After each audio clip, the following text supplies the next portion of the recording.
Ok, buenas tardes. Yo soy Cintia Rodríguez Hernández, estoy en la licenciatura en Derecho. Mi matrícula es la 211-377 y mi asesor es el licenciado Rodolfo Elías González Montaño.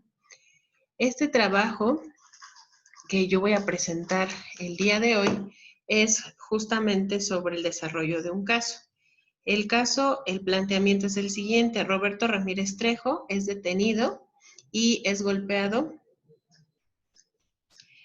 por policías municipales por encontrársele con un paquete de hierba verde, al parecer marihuana, con un peso de 5 kilogramos aproximadamente. En compañía de esta persona estaba un menor de 8 años de nombre Julio N., donde se protege su identidad.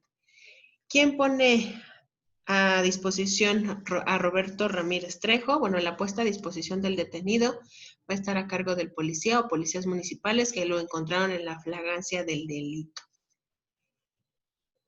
¿Cuál es la función del Ministerio Público en este caso? Según el Código Penal para el Estado de Guanajuato, señala en el artículo 3º que es competencia del Ministerio Público llevar a cabo la averiguación previa y ejercer en su caso la acción penal ante los tribunales. En la averiguación previa va a corresponder al Ministerio Público lo siguiente. Va a proveer de todas las medidas precautorias para garantizar la seguridad en el proceso. Incluso debe dar, en este caso, aviso a la Procuraduría de Protección a Niños, Niñas y Adolescentes del Estado de Guanajuato. Dentro del artículo 3º también nos menciona que debe de recibir las denuncias o querellas que le presenten en forma oral o por escrito sobre hechos que puedan constituir un delito. Debe practicar y ordenar la realización de todos los actos conducentes a la investigación de los hechos denunciados o querellados y en su caso comprobar el cuerpo del delito, y debe solicitar a la autoridad jurisdiccional las medidas precautorias de arraigo, aseguramiento o embargo, acordar la detención o retención de los indiciados cuando así proceda, que es como en este caso, y dictar todas las medidas, providencias y órdenes de protección para proporcionar seguridad y auxilio a las víctimas u ofendidos del delito. En este caso, el Ministerio Público, su función principal va a ser llevar a cabo todas las instancias correspondientes para poder generar una averiguación previa y ejercer en su caso la acción penal a esta persona que se le encontró en posesión de droga. El siguiente cuestionamiento era cuál es la función del Ministerio Público también con relación al menor de edad. El Ministerio Público debe de proveer todas las medidas precautorias para garantizar la seguridad en el proceso. Debe dar aviso a la Procuraduría de Protección de Niños, Niñas y Adolescentes del Estado de Guanajuato, que es donde se lleva a cabo el caso, ya que esta instancia va a ser la encargada como tal de llevar a cabo una forma de protección al menor que se encuentra en un procedimiento jurisdiccional o ministerial o administrativo. En este caso se involucran sus derechos y esta Procuraduría también va a ser la encargada de velar por la defensa de los mismos. Esta Procuraduría actúa en conjunto con el Ministerio Público, entonces van a la par ambos. Y proporciona la seguridad al menor mediante la búsqueda de un familiar, que en este caso se encarga de su tutela en el proceso, mientras se sigue el proceso del indiciado. El siguiente cuestionamiento era la función que desempeñan los jueces de control, los jueces de enjuiciamiento y los jueces de ejecución, que es lo que voy a mencionar un poco. Los jueces van a tener la responsabilidad siempre de impartir justicia. Deben hacerla pronta, completa e imparcial y garantizando el Estado de Derecho a fortalecer la democracia. Los jueces deben de respetar y garantizar los derechos de los que intervienen en el juicio. También deben en todo momento guardar la confidencialidad de los asuntos y no deben presentar en público al imputado como culpable si aún no ha sido condenado. Por eso se protege al indiciado. En el nuevo sistema penal acusatorio van a existir varios tipos de jueces. A ellos se les va a nombrar de forma general en un órgano jurisdiccional y dependiendo de la etapa del procedimiento participan en él. Tenemos jueces de control, el tribunal de enjuiciamiento o jueces de enjuiciamiento, el tribunal de alzada y el juez de ejecución. Y con esta especialización se aumenta la calidad de los procedimientos penales. El juez de control, ¿de qué se va a encargar? El juez de control es el que interviene desde el principio de la investigación hasta el inicio del juicio. Entre otras funciones, el juez de control va a ser el encargado de ver lo relacionado con la legalidad de la detención y también va a depender de las pruebas, determina si una persona debe ir o no a juicio y decide las medidas cautelares para asegurar que no se escape el imputado o ponga en peligro la seguridad de las personas. También va a ser el encargado de autorizar la aprehensión de una persona, su comparecencia ante un juez y las autorizaciones judiciales en una investigación, como pueden ser órdenes de cateo, exhumación de cadáveres, intervención de comunicaciones privadas y correspondencia, toma de muestras de fluidos corporales, vello o cabello y el reconocimiento de examen físico de una persona. El juez de enjuiciamiento se integra por 1 o 3 jueces que son los responsables de llevar el juicio y dictar sentencia. Tienen entre sus atribuciones citar a las partes a la audiencia de juicio, presidir el debate, decretar los recesos, suspender la audiencia si es necesario, ordenar los aplazamientos que se requieran y en este caso el juez de enjuiciamiento debe presenciar directamente lo que los testigos y peritos tengan que manifestar para poder emitir su sentencia. El juez de ejecución va a ser el encargado de supervisar que la sentencia se cumpla en los centros penitenciarios con apego a la ley y a los derechos humanos.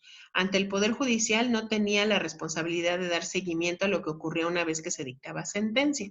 El juez de ejecución conoce los incidentes e impugnaciones que surjan con motivo de la estadía del interno en el centro penitenciario y puede revocar los beneficios otorgados a un sentenciado y autorizar las peticiones de traslado que formulen internos o autoridades de otras entidades federativas.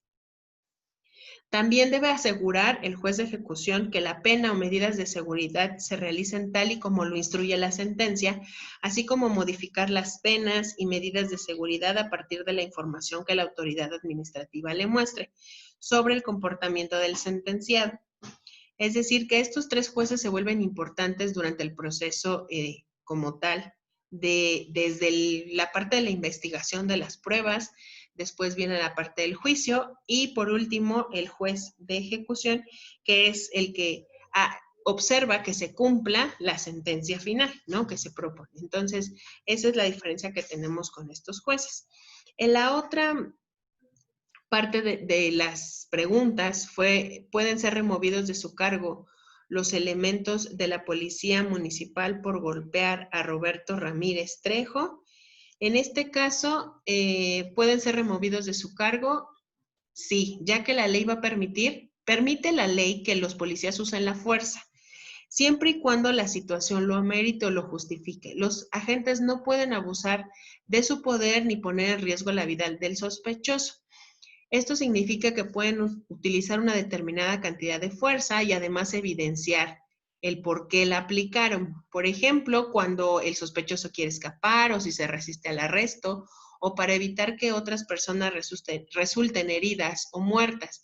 Si un funcionario del orden público se propasa con este tipo de acciones para obtener la custodia de un sospechoso o para prevenir lesiones o muerte, entonces el agente puede ser culpable de abuso de autoridad y además debe pagar los daños y perjuicios causados al indiciado. Pueden ser separados de su cargo y se pueden vincular a proceso por el delito de abuso de autoridad. Entonces, en este caso sí aplica. El otro cuestionamiento era que una vez concluido el juicio, se ha dictado sentencia al indiciado, que es Roberto Ramírez Trejo, y nos menciona cuáles son los medios de defensa que puede interponer contra la sentencia dictada. Bueno, dentro del Código Penal del Estado de Guanajuato, nos dice que se puede anteponer un recurso de apelación que tiene por objetivo como tal examinar si en la resolución recurrida se aplicó inexactamente la ley, si se violaron sus principios reguladores de valoración de pruebas o se alteraron los hechos. La libertad provisional bajo protesta se va a conceder al inculpado, la libertad sin caución alguna por el Ministerio Público o por el juzgador cuando el término medio aritmético de la sanción privativa de la libertad no exceda 3 años. Es decir, que debe de cumplir ciertos requisitos. Primero, que no exista riesgo fundado de que pueda sustraer a la acción de la justicia, que tenga domicilio fijo con antelación no menor de 1 año en el lugar de residencia, que tenga un trabajo lícito y que el inculpado no haya sido condenado por un delito doloso. También el inculpado tiene que garantizar la reparación del daño. En el caso de la libertad por desvanecimiento de datos, procede cuando en cualquier estado de la instrucción y después de dictado auto de formal prisión, aparezcan plenamente desvanecidos los datos que sirvieron para comprobar el cuerpo del delito o la probable responsabilidad del procesado. En este caso en particular, se puede deponer un recurso de apelación a la sentencia. ¿Por qué? Ya que al momento de la resolución se aplicaron de forma inexacta la ley, es decir, se violaron algunos principios, entre ellos los derechos humanos del indiciado, ya que fue detenido con violencia, cuando él no se, pues no fue, él permitió su detención. Es decir, entonces, él haber permitido su detención, porque no lo menciona el caso, no menciona que él haya ejercido violencia contra los policías, eso quiere decir que se puede determinar o se puede anteponer este tipo de recurso, ya que se pudieron haber alterado los hechos. Entonces, él puede anteponer como tal, este recurso.